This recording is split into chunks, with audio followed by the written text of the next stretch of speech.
everyone, welcome back to the Roker Rapport, our latest episode 42, I believe we stand at now, finds us after another defeat. Yeah, that's right.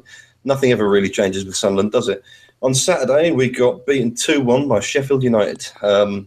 Wasn't a fantastic performance, I think, to say the least. First of all, I'm joined by Alex, Jimmy, Gav, and James. How are you lads doing? Not great. No, we've all been better. Yesterday. Everybody's feeling pretty shit right now, as you would. Some of it's because they drank themselves into a stupor last night, as I imagine most of the region did. Others just because, it's terrible. Terrible crack at Sunderland. Nobody likes it. But I'll leave you with Jimmy at the moment. He can tell you about the game in a little more detail. Jimmy, what did you make of that game? Well, I mean, it was as bad as anything last season. The one thing I've always said on this podcast was the Championship should be a lot more fun because we'll create chances, we'll score goals, we'll be competitive every week. And that was a return to the grim old days under Moyes. That was about as bad as anything last year. And the main feeling I have coming away from the game, sort of 24 hours on, is just that was so poor. We never looked like scoring again until our last-minute consolation goal. We didn't create anything. There was a real apathy among the players, and it was just a really, really poor game. I do think Robin Reuter's inability to do anything competent in goal hurt. The timing of the goals really killed us because Sheffield United weren't that much better. They were nothing special. They looked like a really rank average Championship side. And when your goalkeeper's letting in every half chance he faces, it's really hard to get results. We saw that last season where you'd think we might be competitive, you'd think we might be getting to get a foothold in the game, and then Gilabodji would do something stupid or O'Shea would do something stupid. And this year it's really our goalkeepers that just aren't giving us a chance to be competitive. But yeah, it was poor all over the pitch. I mean, Rodwell and Galloway were probably the two worst of the lot, but it was really, really poor all over. Obviously, Simon Grayson's team selection wasn't great. He picked a team without width. He made matters worse. If we were going to play the 3-5-2 formation, I think McManaman really did have to start to provide, well, he's the only person who can really take someone on and get down to the byline and put crosses in. So that formation was tailor-made for him and Brian Oviedo. And with with Oviedo unavailable and McManaman not starting, you really got to question why we played that system, why Honeyman was playing out wide when all he looks to do is cut inside. And it was really just a poor performance all round, starting with the manager and then obviously with the players as well. Yeah, absolutely. I mean, you mentioned about Reuter and letting in half of every chance that came his way, so every shot that came his way. We'll talk a little bit more about team selection in a bit. But first, I mean, that's your opinion. I think it's fair to say that we all pretty much agree with you. Gav, what did you make of it, mate? Yeah, it was pretty awful. I mean, as far as being in the stadium is concerned, that was as poisonous an atmosphere as I can remember, to be honest. I mean, it's galling looking around the stadium and seeing so many empty seats anyways. But then for the ground to just, half empty. And again, once the second goal goes in, booing around the ground and just a general poisonous atmosphere, it just shows you how far we have plummeted. And the performance reflected upon that. There was just, no sort of collective idea there of what we were meant to be doing. There was no plan. I don't think the players weren't putting effort in. I don't think that was an issue, which is actually quite concerning because if that's the best, then we have a long season ahead. I thought, to be honest, Simon Grayson sold the players down the river a little bit, trying to play that system. I mean, George Honeyman works hard, but he's not a right wing back. Yeah, I felt it diluted his attack. It diluted any momentum that he could get or give to his attack, just having him with those defensive duties. And I mean, we didn't have any width at all. I mean, to play a 5 at the back formation, your fullbacks need to be proficient going forward. I mean, we can't really compare ourselves to Chelsea, but you watch Chelsea play that system, and you watch their fullbacks pretty much sitting as high as anybody. I mean, that's kind of how those players have to operate, and ours instead was sitting right alongside the centre halves for much of the game, and it's difficult really to see how that was ever going to work. And I just think when we went in at half time and it was clear that was becoming a real issue and we weren't going to get a foothold in the game trying to play that system, I think it was important that Grayson maybe looked at what he was doing and changed it up. And instead we made one change, but it was a forced one. It was a centre half, and in terms of system, nothing changed at all. And we've got, I would say a fairly decent championship squad there of players. I mean, it's not the worst squad in the league, but you've got to play to their strengths, and we didn't do that at all. I think half time I would have looked at that and thought, well, we're dying out for some pace and width here. Could we perhaps get Callum McManaman on the pitch and maybe go to a 4 at the back so that the centre halves were a little more comfortable and that we weren't actually playing people out of position. Instead, we came out exactly the same and nothing changed until it was too late. And I don't know, I just think as an overall performance, that was a bunch of very disjointed players who aren't really used to playing with each other, trying to play a system which doesn't suit them at all. We were missing a number of key players. There was no leadership, really. I mean, O'Shea came on and he was at fault for one of the goals. And I mean, we really did miss somebody in the middle of the park, I thought, barking orders, because we were far too deep for long periods of the game, and maybe somebody pulling us out of the dirt and pushing the team forward might have helped, but ultimately we were shown up by an organised team. I wrote before the game on the site about the worry that we were going to be facing a team who would relish playing us, really, because Sheff Utd have just come up, and they've come up having won most weeks in that league. This is a team who are used to winning, and the challenge of facing a team like us doesn't faze a team like that. They're simply here to take the 3 points off us, and they didn't have to do a lot for the points, really. They were very organised, but I mean, what did they ultimately do? They had 2 or 3 chances maybe, and took 2 of them, and we made it very easy for Clayton Donaldson for both goals. I think the first one was abysmally defensively. I mean, it's fair not getting caught on the break, but when you see the way that we lost possession with Vindong and Honeyman, exchanging passes, Galloway miles out of position, then Wilson has to fly across the cover for him, and then he doesn't close Donaldson down, tries to show him onto his left foot, which was a bad decision ultimately because that's the one he scored with. Right at far too easily beaten. It's just a poor goal to concede, and then the second, O'Shea flat-footed, ball watching, and Donaldson just races through him behind him and finishes fairly easily. I mean, Reiter might as well not have been there.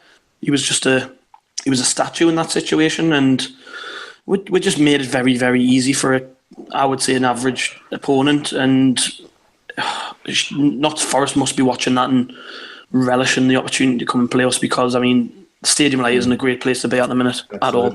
Absolutely, right now I can imagine that everyone is looking at us rather hungrily. I mean, Alex, what did you make of it, mate? What's your thoughts? Well, I think looking back now, I mean, now that obviously the pre-match optimism's long gone, you have to look back at the team we've put out and the way we've set out to play, and you've got to think there was never really any chance, from my point of view now, that we were going to win that game.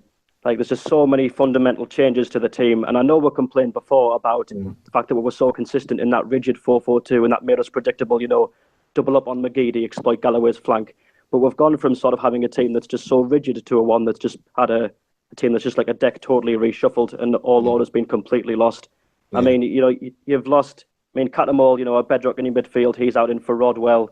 You've made Corney your captain for whatever bizarre reason. You're adopting a wing back out of nowhere. Something we're yet to do really in a long time. We've got 3 at the back, a very awkward sort of setup, as evidenced by, how uncomfortable Browning and Wilson looked. Corney just does his own thing these days. But yeah, I feel like, if you set out like that, which we have done, there was not really any chance that we were going to sort of gel together and sort of just take on a championship team that, as Gav said, is used to winning. This is a team that's used to losing. This is a team that's used to having no visible identity.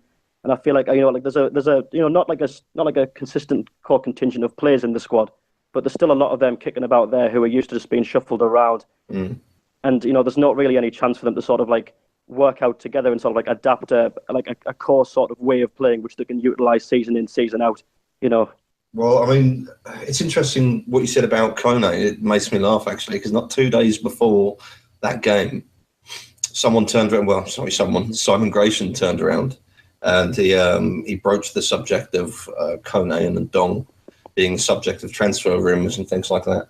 And he said that he'd had it. I don't know whether this was deliberate. I don't know if he realised what he was saying, but he said that basically he told them to wait 4 months, get their heads down and work, and wait 4 months and see where they are, sort of thing, which obviously is a clear indication that they wanted to leave. They didn't want to be here. And then less than 2 days later, you've made one of those men your captain on the pitch. Shocking. absolutely shocking. Like, this guy has clearly said that he doesn't want to be here. You've told him that he has to work hard and earn a move away, and then you give him the captaincy. I mean, even if you're getting rid of Lee Cattermole, even you haven't got John O'Shea on there, it doesn't matter. Honest to God, I'd sooner that George Honeyman had been given the captaincy, because George Honeyman wants to be there. George Honeyman wants to play for that shirt. He'd give him the captaincy. Certainly over someone like Kone, who literally is just waiting for his exit. Any effort that he does put in, any kind of attitude adjustment, any kind of stellar form that he manages to find somehow unaccountably, it's all for purely selfish reasons. It's not because he wants to help the club, it's because he wants to help himself. Do you know what I mean? You cannot give someone like that the captaincy. And it's not, when you look at Kone as well, it's not like he's the most communicative person. It's not like he walks around, he bosses his area. He doesn't exactly just reek of charisma or anything like that. I've never seen any reason to give Kone the captaincy. And that just strikes me as a really outdated, traditionalist sort of English manager thing to do. Essentially, just, there's the big centre-back. He's in the right position on the pitch, and he's a big guy, so give him the captaincy. Everyone will listen to him because he's shouting at them and he's hard enough. But it's ridiculous, really, as far as I'm concerned. But Copley, what did you make of it, mate? The thing that got me is it's Clayton Donaldson, you know what I mean? He's 33-year-old journeyman striker. I don't think he's ever played in the Premier League. His goal record's like 1 in 3, 1 in 4 at best. And we've presented him with 2 golden opportunities and he scored twice. It's just such a Sunderland thing to happen. Like, it's Clayton Donaldson, and it's a bit of a reality check for everybody. I think that a player like him, who, you know, like, respect for him for what he's done in his career. Yeah, who we didn't pick up. He was a free transfer on deadline day, by the way, as well. So he didn't have, you know, teams kind of snapping at his heels trying to get him. He's not he wasn't seen as a very attractive prospect, especially not in the Championship. You know, he's scoring 2 at the Stadium of Light on his debut. So it's kind of, you know the defence have really done badly. And a touch on the point in the midfield that Gav made as well. You've got Rodwell and Ndong in there, and even with Cattermole in there, replacing one of those, they can't really distribute or get the ball forward at pace. And half of that is there's not many options because people were grabbing moves a bit, but James Vaughan carries static, really. And with the formation we played, there was no runs coming from the wing, really. So half of it is that they don't have options to pass forward, but they just look lethargic when they have the ball. And nobody's presenting them with options, and I think it's a real concern, the lack of like a ball player in the midfield. But even having Williams on, I know he's new, but he didn't look like he could affect the game, really. And hopefully that'll come in time with him. But it was just a bad day at the office all round, and even the half-time shenanigans with the kit unveiling was a bit strange. Obviously, we have to broach the concept of the third kit. I don't know if some of you may be aware, all of you may be aware.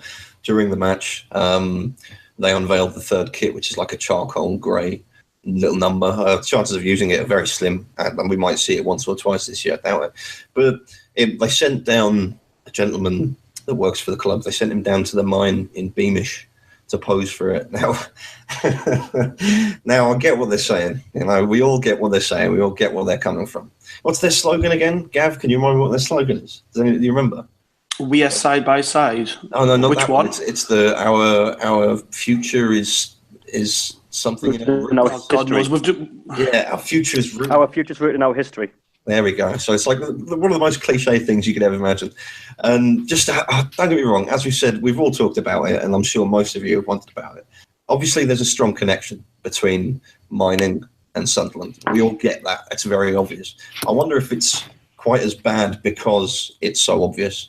Well, we've got Copley. Copley, you're a history buff. You tell us a little about it. What do you think of this? I like the idea, and I've written a couple of historical articles, and I've called for the club to recognise the history and maybe do a bit more to pay tribute to it. But it's just the PR department. Everything they seem to do just seems to be completely off the pulse of Sunderland fans and what they're feeling. And it doesn't sit well with me. You know, you've got Barry, an ex-mine worker, down a mine in Beamish, and James Henchard made the point in an article he did on the site that he's got an Adidas logo plastered on him and a Daffabet logo, and that kind of misses the point completely. And that's another thing that doesn't sit well with me. You've got a working class area, and that we've got an in-house payday loan sponsor. I mean, what's all that about?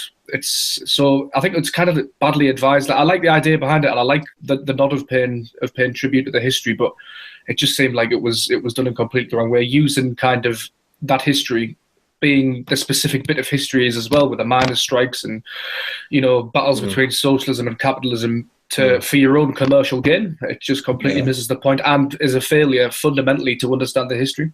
Offensive, almost, you would say. I would say. I mean, I'm not a miner myself, but if I was, and obviously there's a lot of miners that support Sunderland, or past miners, ex-miners that support Sunderland, I would just think that attempt at understanding our history is a complete failure in a way, because they've completely missed the point.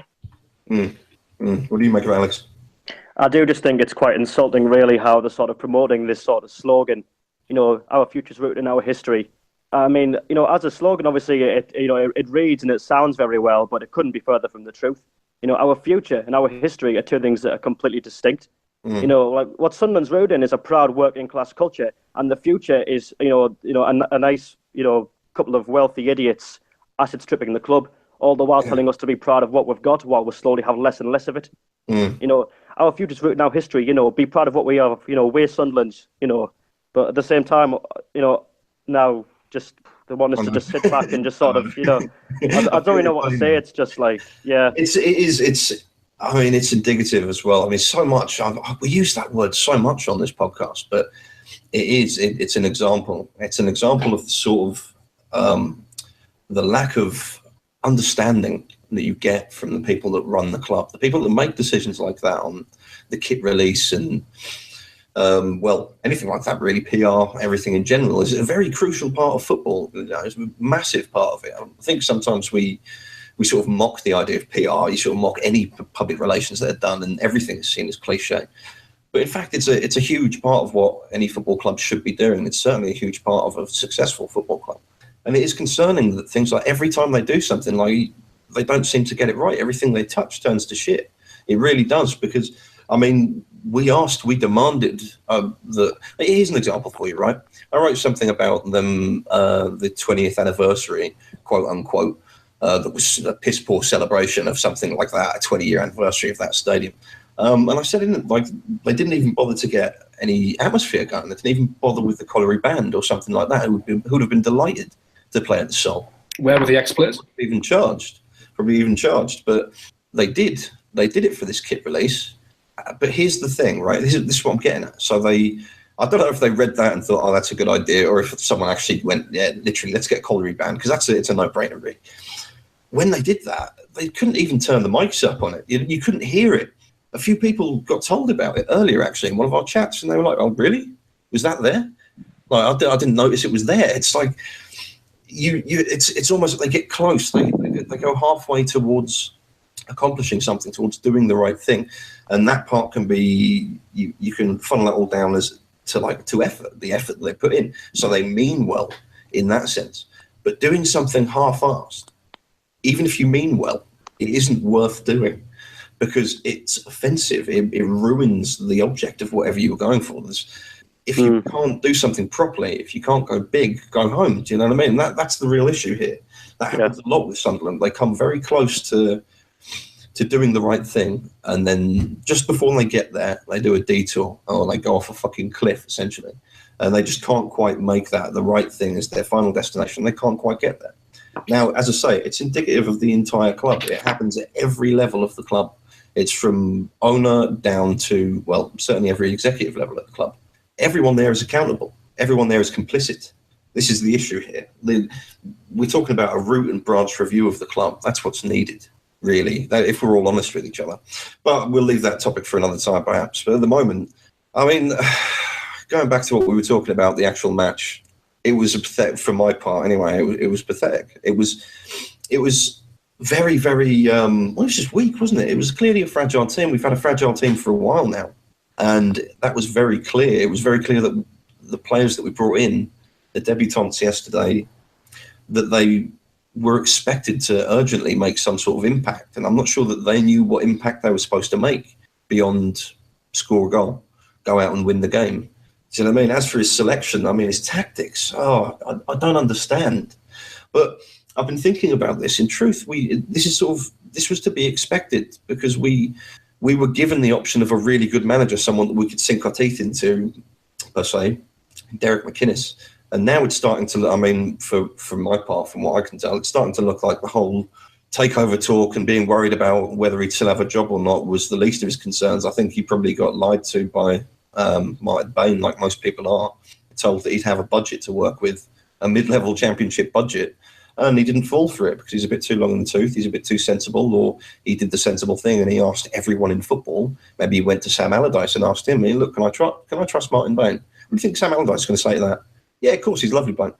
Can I trust Ellis Short? Yeah, he's fantastic. It's not going to happen. Every single previous manager is going to give you a bad review, just like the owner would give you a bad review of all those managers. It's interesting to look at that as an aside anyway. So, as I'm saying, I think the whole point with Simon Grayson and his tactics, it's important to remember that Simon Grayson was essentially like the last choice. I don't know how much effort they put into finding a manager, but he wasn't brought to us because he's some sort of tactical genius. He isn't renowned for his tactical acumen. He's not, you know what I mean? He's not a world-famous tinkerer who manages to get the best out of everything. He was essentially hired, and we were pretty much told at the time that he was hired because he can work on almost no budget. But when you say work, I mean, Jimmy Lawson, he's pointed out a couple of times that Simon Grayson was fired from this league twice in his career. So it's important to bear things like that in mind, particularly when we're talking about tactics. Are we expecting too much, Gav? Do you think we're expecting too much of Simon Grayson tactically to expect him to change things around? Not necessarily. I think that I think the system he employed at the weekend was probably the one that I'd like to see him try further down the line with better players. But I think it was just a bit too much to ask of those players. And my worry with Grayson tactically, anyways, is that when it's obvious something's not working, he doesn't react to it. We tend to stick by it until it's a bit too late, and that's something that we've had from a number of managers in recent years, not just Grayson. But I mean, he gets to a stage where it's too late to make changes, and he does it. Like I mentioned earlier, I think at half time we probably should have switched, maybe to a 4 at the back formation. Got McManaman on to try and get him behind and create chances. Instead, we're stuck with what we've been going with initially, and nothing changed. And that's not the first time this has happened. We've already seen it. Well, we definitely saw it against Barnsley and Sheff Utd and Leeds. That when there was something there to change, and it was fairly obvious to the fans watching, he waits a little bit too late to do anything about it. And I hope that's something he's willing to move on, really, because going through the rest of the season, if we're behind in games, we need to be prepared to bite the bullet and make a change and roll the dice, essentially. Like we don't do that enough, and I don't know. I think it's just it's not naivety, because he's certainly not naive. I think that he's very strict and stuck on his ideals, and he maybe thinks that showing faith in the players to put it right is the way forward, I guess. And rather than identify that Brendan Galloway wasn't playing well, or identify that the back three were struggling in communication, maybe it's just better management sometimes to just go, right, that's not working, let's just change it and see what happens. I guess it's all hindsight, and it's easy enough me saying it now after we've lost, but I think the manager maybe struggles to just identify that there's an issue going on and he needs to make a difference. And I don't know, maybe it's the man management side of things. He looks at a player like Galloway and thinks, no, I'll give him his chance to, he's working hard even though he's not playing well, I'll give him his chance to put it right.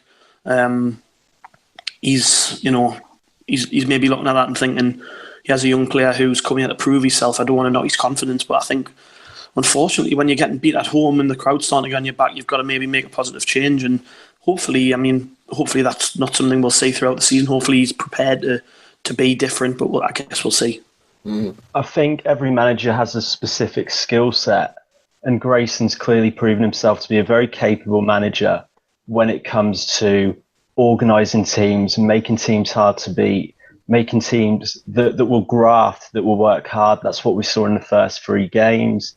That's what he's done throughout his career. Sort of, I'd say the Norwich game, that is the ideal Simon Grayson game. Let the other team have possession in non-dangerous areas, be clinical, rely on the natural talent of your attacking players and defend well. I think that is his ideal football match, that result. And the problem is, and the reason I was critical of the appointment when we made it, and you know what? Ellis Short has ruined this club to such an extent that he might have been the best manager we could have got. He might be the best case scenario for where Sunderland are now. But the issues with Grayson are, he's never been good at dominating games. He's never been good at dictating games. He's never been good at setting up teams to attack. And the first 2 games we've gone into as a favourite this season, we've been really poor. And that's sort of the limitations on Grayson as a manager, the limitations on how he coaches. And really, for us to get anywhere, we're going to have to rely on the individual talent of Williams, the individual talent of McManaman, the individual talent of Grabban and McGeady. Fortunately, those guys at this level should be good enough to see us mid-table, but I don't think Grayson's going to be the saviour. With Gaff's point with Galloway, I disagree. I think Grayson's aware of how bad he is. I just think he thought if we're playing with wing-backs, he needed the left footer there. I think that's the only reason Galloway started. I think he knows how bad he is. I think he's aware of that. But yeah, no, I mean, I just don't think he's that good. But at the same time, we appointed our manager so late. We needed someone who could do all the transfers, who was already scouting the league. And there just wasn't that many managers available. I mean, I talked up Paul Heckingbottom, but ultimately he's a flavour of the month. He's someone who hasn't done that much in football. It's just got to that stage where we're so desperate, we're so limited, and that's not really going to change until Short goes. It's quite damning, but it's true. I think. I mean, we'll talk before we go on that. I want to talk again about Ruter. We'll talk about all the players actually, but Ruter in particular. Steele, is he going to be any better? That's the real question. I mean, we've got obviously Stryjek's on loan. Mika's awful. Steele is meh. I think this is the trouble. We were obviously spoiled for choice when it's an interesting thing that one of the biggest issues that we have now is a goalkeeper, a striker. You know what I mean? It's amazing to think that we had Jermaine Defoe and Jordan Pickford not 12 months ago. It's just scary, really, when you consider what we've got now and the choice between Ruter and Vaughan and things like that. But talking about Ruter and Steele, I mean, it's fair to say that Ruter's lost his place, or he should have lost his place for the next match. But it's interesting to note that when he was playing originally, and I've commended him for this actually, when we signed him, after he played really well and he made a couple of good saves in that pre-season game that made that influenced everyone's decision to bring him in. He ran to his girlfriend, I believe, in the stands, and he was really ecstatic. Ran over to her and gave her a kiss. And I imagine at the time I was thinking, yeah, that's brilliant. You know, he's really happy that he's played well for Sunderland. He really wants to do something for Sunderland. But then I watched his performance yesterday and I thought, shit, is that like we can afford to pay the rent sort of cuddle? Do you know what I mean? Like, thank God I just made that save. Like, I'll never do that again. Thank God I managed that. Is Steele really going to make that much of a difference? I mean, you would argue that he has more to play for than Ruter. He has more of a connection with the area, I suppose. But again, his talent, his ability, I haven't seen anything of him. I haven't seen any reasons to believe that if we get rid of Ruter and we put Steele in, that he'll make those saves. What do you make about him, Gav? You've seen Steele play. Yeah, I think Jason Steele is much of a muchness, isn't he? I think he started pretty poorly against Celtic and then found his feet somewhat in the first few games, but I don't know. I think he's not really going to make that much of a difference. We're not going to go into that Notts Forest game and go, wow, look how much better he is than Ruter. They're pretty much the same. And the issue we've got, I guess, is, like you alluded to before, we're coming away from having a world-class goalkeeper, in my eyes, to championship goalkeepers, which is a shame, I guess. It's a shame that we've had to make that downgrade, but I mean, it's just something we'll have to come to accept. We're not a Premier League club anymore, and relegation, as a result, has seen us recruit players in those positions who are downgrades. So Jason Steele probably, if he does come in on Tuesday, I wouldn't be totally shocked. I think Wright, didn't do great at the weekend, and I guess the problem Grayson faces is that now both these goalkeepers have played and haven't really lit the place up, and we haven't got a lot of choice in that position, and one of them is going to have to stake a claim for that spot. Unfortunately, right, as great as he was at Carlisle, hasn't been able to do that, and I guess the shaky defence in front of both keepers has made that job a little bit more difficult. I guess he's a championship goalkeeper, but he's gonna at least come in, and there's gonna be some familiarity there. Maybe I'm trying to look for positives in bringing Steele in, but I guess ultimately, when you're playing an assortment of players in front of the goalkeeper, like we did at the weekend, where we had Galway coming back in, Wilson coming into the team, having to make a defensive change at half time, playing Honeyman at right wing back, all of those things are going to cause issues defensively because there's no continuity there. The players aren't used to playing with each other in those positions and things like that, and then the goalkeeper's job's made a lot more difficult, I guess. But in the case of Roker, he didn't cover himself in glory. That first goal, he was very poor. And the second goal, he wasn't much better. He was vacant. But I mean, the defence didn't help him. I just hope that whoever plays Tuesday, makes amends. Like Steele needs a big performance, Roker needs a big performance. So whoever plays really need. We saw last season the games where we did pick up points, and obviously those were few and far between. But the games that we did, Pickford played such a huge part. Basically kept us in games, kept the scores down, and we're conceding too many goals. And I think if you're the goalkeepers now, you've got to look at the situation and think like, this spot's still really up for grabs, and I need to take my chance when I get it. And it's although the atmosphere doesn't help in the stadium, if it's a bit poisonous and the fans are getting on the backs and things because the performance on the pitch isn't great, you can't let that affect your confidence. You've got to be able to step up and grab it with both hands. And I'm hoping that even if whoever it is it's not the most difficult job, I guess, because the competition isn't that great. It's just it's a bit of a weak position for us at the minute. I mean, we'll go to Twitter now for some of our questions. Always put a tweet out, see what you've got to say. We've got some good ones, actually. We've got some decent ones. Sometimes we get some proper shit ones, but we've got some really good ones today. One of the interesting ones, I want to cover this, to be honest. Well, I think we've touched on it slightly. This is Chris Dixon, not our worst ever player, but is Rodwell our worst ever signing? Anonymous at any level, never supports junior or struggling players. I will briefly take this, but I will also pass it off to a couple of you. Rodwell, is he our worst ever signing? It's a bloody good question when you think about it, because we've had some dross sign for us. But this gentleman, like this lad, I've never seen anything like Jack Rodwell. Gav Rodwell. Damn it, Gav. Never seen anything like Jack Rodwell. I mean, when you consider that Jack Rodwell, aside from costing us, what was it, close to 10 million? Does anyone remind me of his fee? Anyone? It was 10 million. 10 million, yeah. 10 million it cost us. 10 million he cost us. He's currently on, 60k a week, I believe it's rumoured to be. And he had clauses in his contract that he's got no relegation clause, is it? So he's not going to be able to, or he doesn't have to take a hit to his wages. So I think he's probably the highest earner right now, isn't he? Which is a scary concept to have someone like Jack Rodwell who can't even impose himself on an under-23s game. Now, I know he scored last night, yesterday rather. I know he scored on Saturday, but that was like a glancing header. And we were effectively just lucky that went anywhere near him. I mean, to be honest with you, I say lucky. It didn't do anything for us. I wonder if it didn't do something bad for us. If it didn't work negatively because it gave him the impression that he could score goals, or it gave someone the impression that if you stick Jack Rodwell near the goal long enough, he'll put one in. He's a terrible player. You could be right there, Dim. Sorry to jump in, but you could be right there. The goal might mean he's kept his place for Tuesday night. Yeah. As Jimmy alluded to earlier, he didn't play that well anyway. So I guess we'll see what happens in the game. Yeah. But I would hate to think that if Catamol was fit, for example, that he didn't get in, and Dalton didn't get in the team because Jack Rodwell's sitting there and he managed to score a goal. Don't forget, we were told that we were supposed to expect like goals from every area of the pitch, which is hilarious, really, when you think about it. We haven't got a striker, that's for sure, not a decent one anyway. Copley, what do you make of Jack Rodwell, my friend? Well, just to go back to the site and kind of Rodwell's contract and his inflated wage.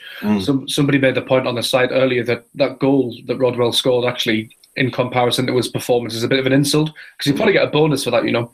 It might. Yeah. I mean, sometimes it does depend on whether the team win the game, but knowing Sunderland and the negotiating skills, I doubt that was actually put in the contract. So it's likely that he'll get paid for that.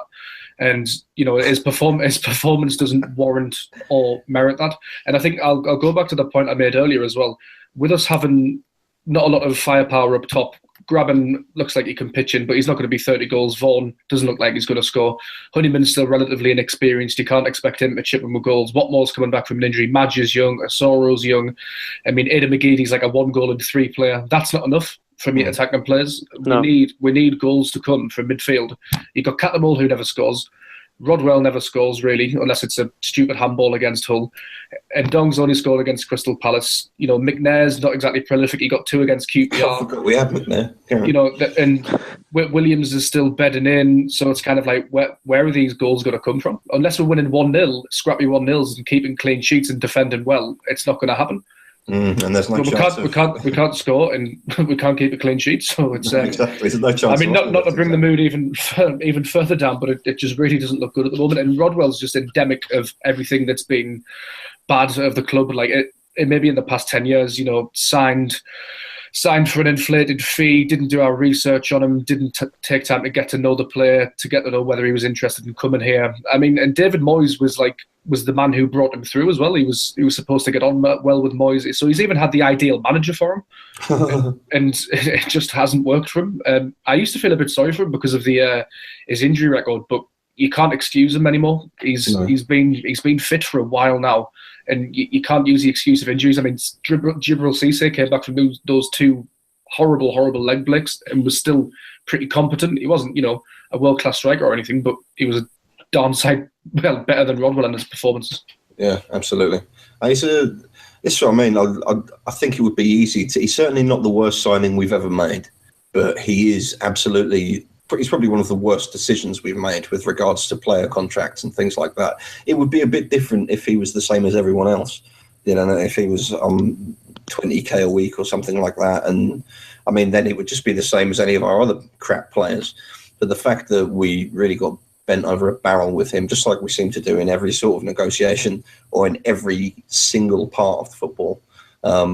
He certainly wasn't a brilliant choice. I mean, talking about the players, though, obviously we should spend a little bit of time and see what we actually got, because the reality of the situation is that we had very little money and we've got what we've got. The window's closed now. We've spent less than 2 million, I believe. We did get a bargain in Aidan McGeady. I mean, it's interesting to know that he's already injured. But whatever, he's 32, you know what I mean? He hasn't got the best record. Hopefully we'll be able to sort of maintain with him, and it won't. But it's clear that we won't be relying on him. We can't rely on him for 46 games. And that's another big concern. And also, if you look at Grabban, again, I'm talking about our 2 goal scorers so far, Grabban and McGeady. McGeady's already injured, and Grabban looked lost yesterday. He looked like he was running. He's got plenty of energy. I can't fault him for that. But more than once, he had the ball at his feet and he didn't know where to go with it, and that was quite a concern. I don't know if that's because he's been told, look, you're not the striker. Feed the ball through to ? Or what. I don't know what the attitude is there, but he's not exactly emanating confidence or anything like that. But talking about, like, we got McManaman, we got Wilson, we got Williams. We saw all of them on Saturday. Wilson is, well, it's early days yet. It's really difficult for us to be a good judge of these players, because they're not only are they new to the team, they're going cheap for a reason. None of them are match fit. So it was really scraping the barrel. I mean, I think we'd be lucky if out of all the players we brought in, if we managed to get 2 good players out of them. Now, McManaman's the one that came with some sort of pedigree behind him. People were saying McManaman was an exciting player and he could excite you. I mean, he came on, I think he was our second sub. He came on and he did make some sort of small impact initially. He did busy himself around, and he did look like he had his own game plan. It wasn't necessarily the whole team's game plan, but he did look like he had his own. Yeah, that was the only good thing I could say. And Wilson gave the ball away constantly, over and over again. They just don't fill me with confidence, I think it's fair to say. I mean, Alex, what do you make of McManaman? I think we looked a lot more positive. Well, I say a lot more. We looked like a marginally, better team for what it was, just based on the fact that he gave us width, which we didn't have at all in that game prior. You know what I mean? I think he made a few good runs towards the end of the game when the game was dead in the water, but it looked like, obviously, if that was happening in the first half, you could have got arses off seats, you know? Mm-hmm. Absolutely. I mean, it's not a... It's hard, isn't it? It's really because we all knew that we wouldn't have much money. Grayson clearly knew that he wouldn't have much money. And, well, Bain knows that we haven't got much money. So, and that was a huge part of the negotiations for getting... Well, it was a huge part of every negotiation, really. It will have affected everything. Our finances have affected everything we've done. They affected and influenced all of our player sales. In a month's time, if McGeady's still fit, we'll be counting our lucky stars that we've got McGeady, that we managed to actually get a decent player out of this entire transfer window. It's ridiculous. Let's talk about... We haven't discussed it yet. We were told we didn't need a striker. Don't need a striker. Now, I don't know whether Simon Grayson said that because... he was in a bit of a huff, or because he didn't want. I mean, it was argued that he didn't want to, he didn't want to bring down the mood. He didn't want to focus on it because there's very little he could do about it. He doesn't want. He wants to be non-confrontational. Clearly, there's only one person that can affect any real change when it comes to Simon Grayson and how much money he's got to spend. It's not Ellis Short from all accounts, although ultimately the buck does stop with him. But it's Martin Bain. Martin Bain's the man that anyone has to go to if they want money. That's the reality. But Martin Bain's job is to make sure that Sunderland don't spend money. So this is a difficult situation when you need money, but the man who you have to ask for that money has been brought in specifically to make sure that nobody spends money, that we keep the budget as low as possible. That must be a difficult situation. So I can appreciate that there's no point, really. There's no point in Grayson getting upset. For a start, he accepted that there'd be no money.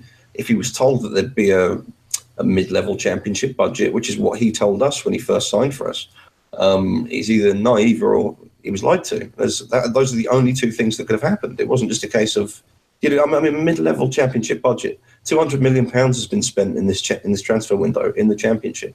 £200 million, and on average, clubs have spent between 12 to 16 million. These are clubs that are operating at the middle of the championship right now. Some have spent less, some are obviously stronger over time, but most of the teams, they had to spend. When you look at our outgoings compared with our spending, you're talking about 32 million at least, just for Mannone and Pickford. Any more money, I'm not entirely sure. It's one of the beautiful things about being a Sunderland fan. You can't actually be sure of anything that's going on at the club because in spite of their claims that they're transparent, they aren't. They're anything but. Their claims that they're transparent are similar to their marketing capabilities and the actual relatability levels that we have with them as fans. It's similar to the cliches that they roll out and the slogans they roll out, because it's all platitudes, isn't it? They don't really make that much effort. But speaking specifically about money, we weren't anywhere close to a mid-level budget. We were nowhere close to that, which means that Grayson either accepted a lie that Martin Bain gave him, or he lied to us. Or he didn't have any concept of what a mid-level championship budget is, which I find quite concerning because he's been here like 3 times already. So if you knew you were going to have absolutely nothing to work with, if you have to just say that. I know it was more like a rumour going around, wasn't it? It was a rumour that we'd have nothing. And we were like, nah, surely not. Surely not. With broadcasting money, that's 90 plus million. And then parachute payments over 3 years, 30 million, something like that. There's a lot of money coming in this club, another 32 million with Jordan Pickford. You know what I mean? We aren't on the bare bones of our arse. Something really rotten is happening at Sunderland. Either they weren't telling the truth initially or they're not telling the truth now. Something really bad is happening at the club. But we move on, don't we? Alex, what do you have to say about it, my friend? Yeah, just about that. Honestly, I can't help but think that maybe Martin Bain chose his words very carefully when selling this job to Grayson, so as to deceive him about it, really. Because if you remember back to that interview, his first interview, when he talked about the transfer budget, he said it's not the biggest in the championship, but it's not the least, which I think factually is completely true. I think 1.25 million is it's definitely not, the most lustrous, nor is it the most threadbare. So, but what it is, it's somewhere towards the bottom. you're down there with like your Millwalls and your teams like that for having a really low budget. So maybe like, what's Martin Bain actually told Grayson? Has he? I mean, I can't believe for a second that he's told him, okay, you've got less than $2 million to spend. But at the same time, he's obviously not told him that he's had a figure a lot more than 1.25. So he's either exaggerated something, or he's just chosen his words really carefully, so that Grayson will take the job, and then later find out that the harsh reality is you've got very little to spend, but you've got a little bit more than the teams that are almost certain to get relegated. Definitely. To play devil's advocate a bit, the one thing which I think Connor said the other day, one of the lads who writes for the site, which I believe I sort of agree with to an extent, is because we marginalised all our backroom staff when it looked like Denny McInnes was coming in, because we don't really have a proper scouting structure, we have only been signing famous English-based players. So those players are potentially going to be on a higher wage bracket than the players that other clubs in the Championship are signing, and therefore maybe the 2 million is not reflective quite of all the business we've done. But yeah, no, obviously we needed a striker, we wanted a striker, and we didn't get one, and that looks bad on everyone in the club, from Grayson to Bain to Shaw. It reflects the lack of long-term thinking at the club, the old-fashioned system in terms of how we set up and go about trying to be a progressive football club. And yeah, it looks terrible on everyone, and I'm not going to sit here and defend those two, because yeah, they've not done a good job. But I do think the wage point was one worth making. Yeah, certainly. It's very important to bear in mind. There are reasons behind what we're doing. Like, obviously, the big conspiracy theory is that Shaw is stripping the club of assets and he's looking to move on, which I think that's absolutely true. I think he's trying to clear as much debt and bring in as much money as he possibly can before he leaves. I think that's pretty obvious by now. There is a reason that we're skint, though. You know what I mean? So, absolutely, you should make that point, Jimmy, because it's easy to forget that it's part of the reason people say, "Oh, this has been coming. I don't personally believe that. I think that's there are far too many factors, and nothing is written in stone in football. Every year that we survived, we were given a clean slate. Effectively, we might have been in debt, but so long as our owner was continuing to support us financially, that wasn't going to be an issue. But yeah, to some extent, it has built up. It has built up as a result of poor decisions made by people who were inevitably brought in either by the CEO or by the owner. I think that's the trouble. It would be remiss to accuse Ellis Shaw of deliberately getting into the game of football and of football ownership to either make instant profit. Obviously, anyone in their right mind, especially a man who becomes a billionaire and does their research, finds out that you can't turn a profit like that. Not with a club like Sunderland, not with most clubs, unless you were lucky enough to pick up something like Man City or Man United for a ridiculously low fee. You aren't going to turn a profit. So it's more like a hobby, an ongoing hobby, isn't it? I know that sounds amazing to us because we're all fans, but for a billionaire, it must be, oh, really? Can I get this on the cheap, this football club? All right, that'll be fun. I'll see how I go. And there is room for profit making. There is room to generate revenue. So it isn't completely out there. It isn't just a hobby. So I don't think he came in with any bad intentions like that or poor intentions. And I don't think what's happened is reflective of him as a person necessarily. I can't defend him, and I can't defend the lack of transparency and the lack of communication. And obviously, as time goes by and things get worse, hatred develops. It's not so much, at first you're like, oh, well, you can't blame him. But at the same time, was maintaining some pity for the terrible decisions he's made, for the ridiculous choices of people that he's surrounding himself with yes men and other people who wanted what was best for themselves. I mean, a lot of these people have gone from the club now, but they were there this entire time, and it was him that brought them in. So it's difficult. It's difficult to be unbiased with Ellis Shaw, really, I suppose. But as I say, Jimmy made a very valid point there. There is a serious financial problem. So it can be understood it can be explained away. But I think if we were given the reality, if we were given the real figures of what's going on, and we were given the same options, or rather, if we could evidence the same options that Shaw had been given over the years, I think we could easily pinpoint what he's done wrong, where he's gone wrong. You know what I mean? I think if all of the details were laid out in front of us, it wouldn't be hard for us to point at a figure or point at a date and go, well, look what you did here. You've ballsed that right up. Or look what's here. Where did that money go? You know what I mean? So that's the trouble, isn't it? As fans, we expect answers. But similarly, we shouldn't really expect them, because at the end of the day, he doesn't have to tell us anything, which is one of the maddening things about him. Sorry, James, you wanted to add to this? Yeah, I agree with yourself and Jimmy. One thing Jimmy said, though, about the club trying the hardest to be progressive, like, I don't genuinely believe that. I don't think they are trying to be progressive. And if you look back at scouting, when is the last time that Sunderland had a good transfer window, apart from Allardyce in January? Allardyce, yeah, and that's because of who he knows as well. Looking back, you may be looking at when we got Bent, possibly, or maybe the window we got Sessegnon. The rest of, like, flatter to deceive. I can't think of a player that, you know, has out the door for the fine, and that was fantastic business. Yeah, that was a good bit of business. But in terms of, like, that was still correcting a mistake that shouldn't have happened in the first place. Do you know what I mean? You know, it's bad when you have to correct your mistakes constantly, and there doesn't seem to be a proper network there. There doesn't seem to be, you know, any creativity or any sort of imagination in plays we go for. It's always the standard kind of, not household names, because to be a household name, you've got to be good. Just kind of names that have been around there, and, you know, maybe and usually kind of like British players as well. And it just smacks of kind of desperation. And maybe it's not all the scouting team's fault as well. You know, Sunderland is an unattractive prospect, I think, to a lot of football players. But again, it's up to the club to be progressive and make us an attractive prospect and try and persuade players and make them want to come and sell the club as well.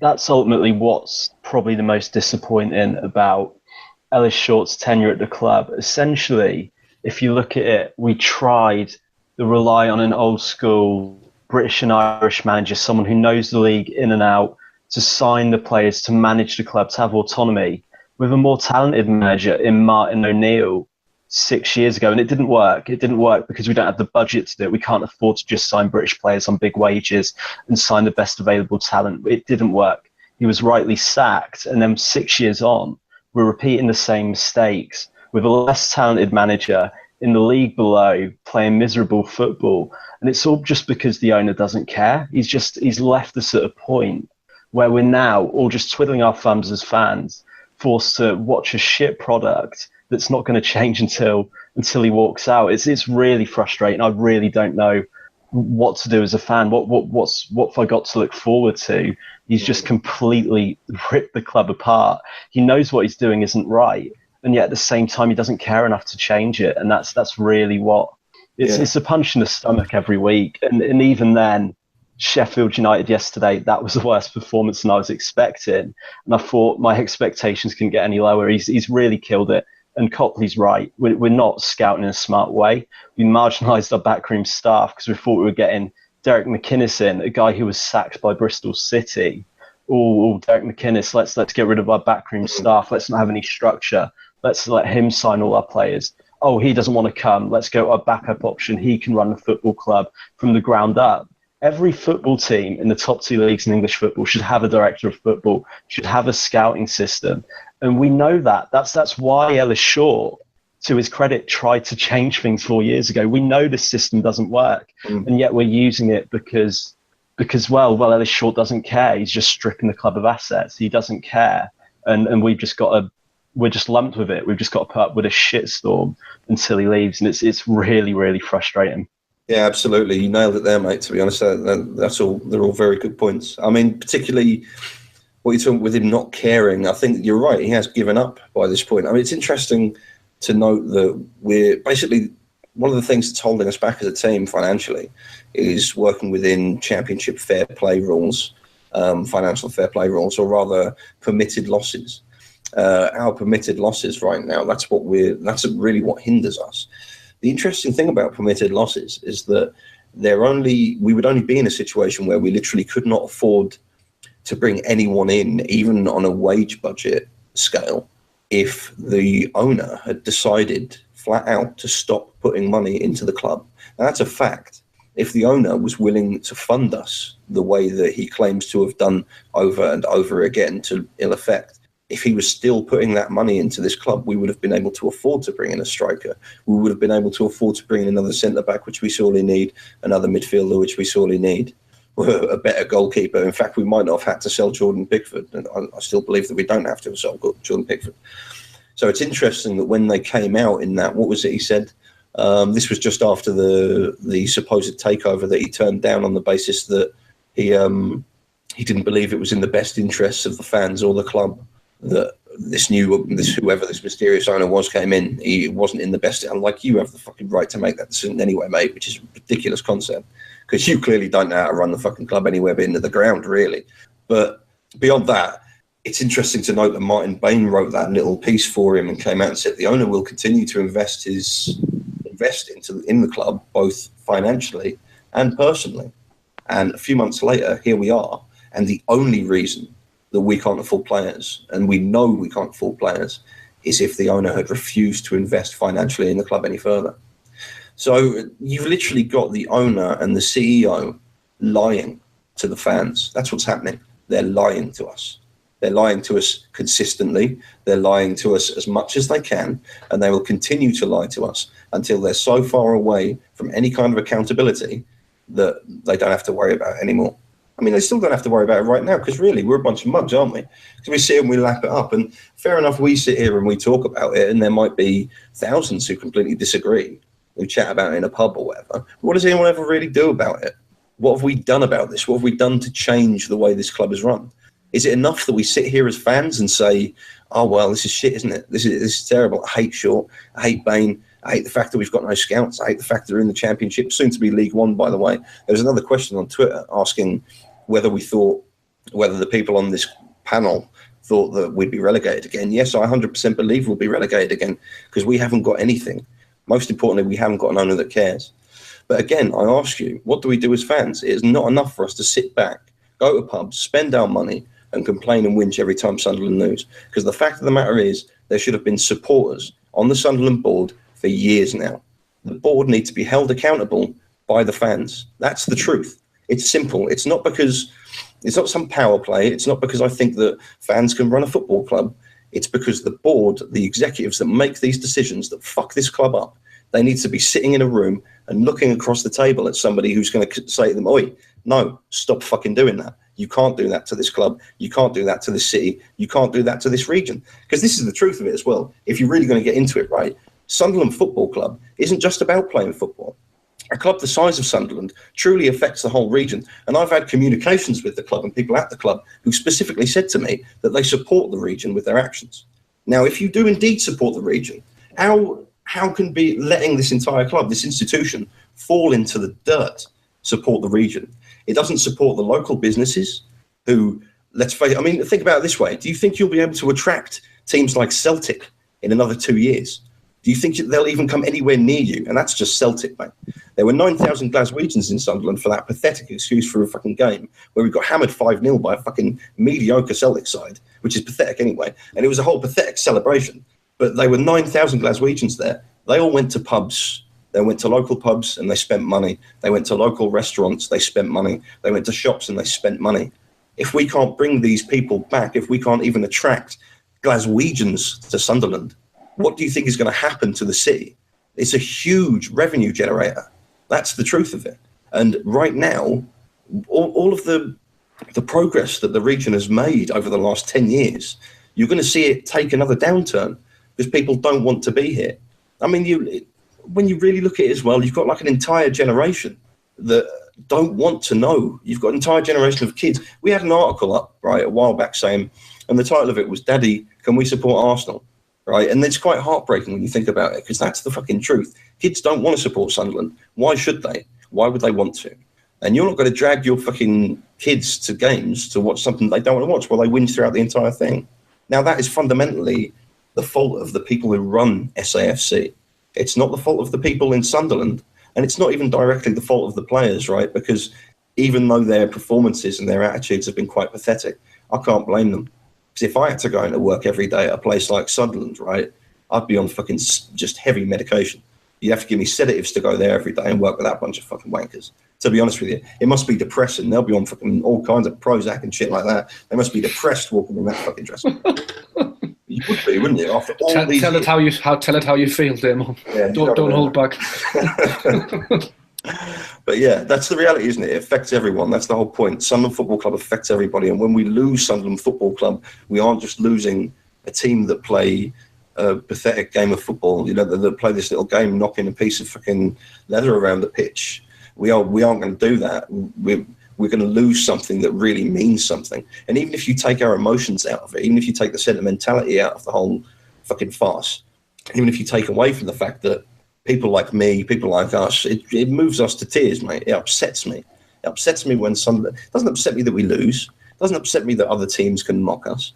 It upsets me that we're broken. It upsets me that we're down on the ground and we're not fighting to get back up. That's what upsets me. It upsets me to see the pride that comes from being a Sunderland fan. It means nothing. It means nothing anymore. It upsets me to see the atmosphere in the Stadium of Light is flat. That's what upsets me. I couldn't really give a fuck what league we're playing in, so long as the fans are happy. No one is happy now. No one's going to be happy with any performance that comes out of Sunderland Football Club until Ellis Short leaves. He needs to go, and we need to put this horrible mess behind us. Sadly, I don't think we're going to do that without going further and further down. That's the tragic thing. Someone said about the mining release, the mining image for the kit release. I can't remember who it was now, but one of our colleagues said that it's apt in that we're actually, it's similar to going into a pit. Do you know what I mean? It's apt that they're using fucking pictures of miners not miners, but actors in mining pits, because that's exactly where we're fucking headed. It'll get worse before it gets better. But anyway, why should I keep ranting? I'll be here next week. There's more to say. There's always more to say. I mean, obviously, we've got more games coming up, and there's plenty to play for. We're still very early into the season, and although it's easy to get depressed, who knows? This week might be the week that Simon Grayson turns it round with his ragtag bunch of misfits. I can't see it happening personally. Well, unless anyone else has anything to add, thank you for joining us. It's been cathartic. I think some valid points were raised. Don't forget, you can subscribe to us on Acast, iTunes. You can check us out on YouTube. You can always check us out at www.rokerreport.com. You can find some fantastic things written by some of these gentlemen and some other lads that we don't really get on the pod. Take care of yourselves for this week. Try not to be too depressed. Try not to throw yourself any bridges. And we'll speak to you next Monday. This is the Roker Rapport signing off.